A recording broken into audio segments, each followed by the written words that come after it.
کوئی بات کی تو اس نے اس کو جھٹک دیا، اور وہ اتنا نیکوکار تھا جب وہ چلتا تھا تو بادل اس کے اوپر سایہ کرتا تھا. اللہ نے اس کو اتنا نوازا ہوا تھا، لیکن گناہگار کو دیکھ کر کے اس کے اندر نفرت کے جذبات پیدا ہوئے. اس نے کہا میرے سے بات نہ کر، پیچھے ہٹ جا. اللہ اکبر.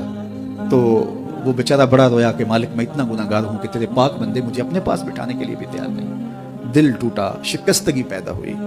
کہا لیکن مالک تیری مرضی، اور واپس پلٹا. لیکن جب واپس پلٹا تو وہ بادل کا سایہ جو اس نیکوکار پہ تھا، وہ سایہ اس گناہگار کے سر پہ آ گیا. تو وہ کرم نوازی جس پہ فرما دے، اس کے سارے بندے ہیں. تو اللہ کو جو ہے وہ تکبر کی نیکی نہیں، وہ گناہ جس کے بعد عجز پیدا ہو، اللہ کو وہ پسند ہے. وہ گناہ جس کے بعد توبہ کے جذبات ابھریں، بندے کو شرمندگی کا احساس ہو. تو مت ایسے بنے کہ 4 نمازیں پڑھ لیں تو سب بے نمازیوں کو حقیر جاننے لگ جائیں. تھوڑا سا کام کر لیں، صدقہ و خیرات کر لیں تو باقی مالداروں کو حقیر جانے لگے. آپ کو دین کے کام کی توفیق مل گئی ہے تو آپ دین کے ٹھیکیدار بن کے بیٹھ جائیں کہ میں اتنا بڑا جلسہ کروایا، اب میرے علاوہ تو کوئی یہاں مسلمان نہیں رہتا، میں ہی سب سے بڑا عاشق رسول ہوں، میں ہی سب سے بڑا مسلمان ہوں. نہ، ایسا نہ کیجیے. اللہ نے آپ کو توفیق دی، آپ نے لوگوں کو دعوت دی، پتہ نہیں کس آنے والے پہ کتنا کرم ہوا ہے. یہ تو ان کی رحمتیں ہیں، وہ جس پہ چاہے جیسے چاہیں برس جائیں. ہم کو ٹھیکیدار تھوڑے ہیں، ہم تو نوکری کرنے والے ہیں، ہم تو جوتے اٹھانے والے ہیں. ہو سکتا ہے کس کے صدقے. میرے والد گرامی مجھے یاد آتے ہیں، وہ مجھے فرمایا کرتے تھے جب گفتگو کے لیے نکلنے لگے اور لوگوں کا ہجوم ہونے لگا، تو وہ مربی تھے بڑے، اور بڑی حکمت کے ساتھ جو ہے وہ کوئی نہ کوئی بات سمجھاتے رہتے تھے. تو ایک دن فرمانے لگے کہ ایک خطیب تھا، بظاہر اچھا کتاب کرتا لیکن اندر سے وہ اتنا اچھا نہیں تھا. تو جب وہ فوت ہو گیا تو وہ بخشا گیا، تو اس نے اللہ سے کہا کہ میرے مالک، میرا تو کوئی عمل ہی نہیں ہے کہ میری بخشش ہوگی اور میری مغفرت ہو گئی.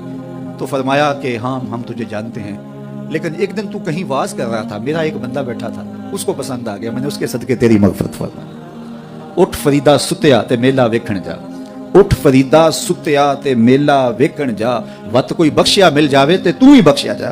تو پتہ نہیں کس کے صدقے سے اللہ رحمتوں کا نزول فرماتا ہے.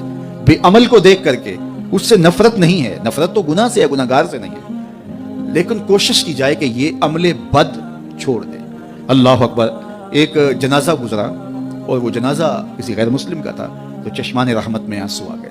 تو صحابہ نے پوچھا کہ حضور یہ یہودی ہے یا عیسائی ہے، کوئی اس کا جو مذہب تھا وہ بتایا. تو فرمایا کہ مجھے اس بات پہ افسوس آیا کہ یہ اسلام نہیں لا سکا اور کفر کی حالت میں مر گیا. تو اگر یہ اسلام لاتا اور جو ہے وہ جنت کی راہوں کا مسافر ہوتا تو کتنا اچھا. یہ اس کے ساتھ بھی ہمدردی ہے. تو اللہ کی مخلوق، یہ جنت کے اکیلے ٹھیکیدار بننے کی کوشش نہ کریں کہ میرے علاوہ کوئی جائے نہ، جنت کے دروازے پہ میں بیٹھ جاؤں گا کسی کو. یہ زیادتی ہے.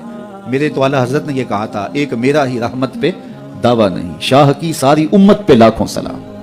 تو اس لیے امت سازی کی ایک تو کوشش کریے. اپنے اندر باہمی چھوٹے چھوٹے نزاع، اختلاف، یہ انسانی فطرت ہے. انسان کے اندر طباع کے اندر اختلاف ہے، ترجیحات کے اندر جو ہے وہ اختلاف ہے، اپنے اپنے مزاج کے اندر تفاوت ہوتا ہے.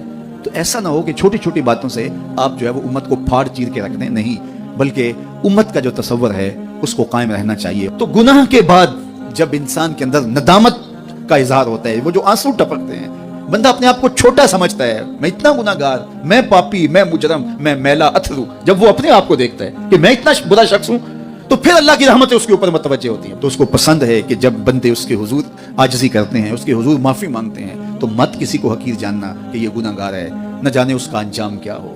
کتنے گناہگار ان کا آخر اچھا ہو جاتا ہے، کتنے نیکوکار ان کا آخر اچھا نہیں ہوتا. انما الاعمال بالخواتیم. وہ تھی تو فاحشہ عورت، لیکن ایک کام کیا کہ ایک کتے کو پانی پلا دیا، اپنے دوپٹے سے جوتا باندھ کر کنویں میں لٹکایا اور اس کو پانی پلا دیا. حدیث پاک میں آتا ہے اللہ اس کے صدقے سے اس کی خطائیں معاف فرما دی.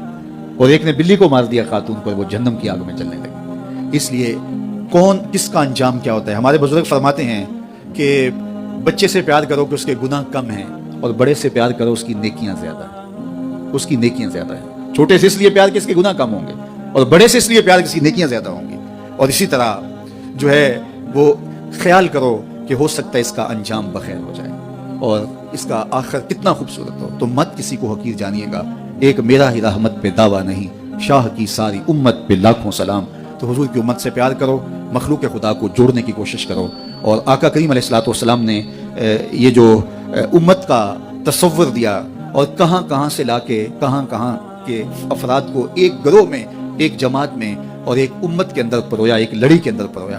اس امت کو امت ہی رہنے دیا جائے. اللہ مجھے آپ کو اپنی پناہوں کا حصار عطا کرے.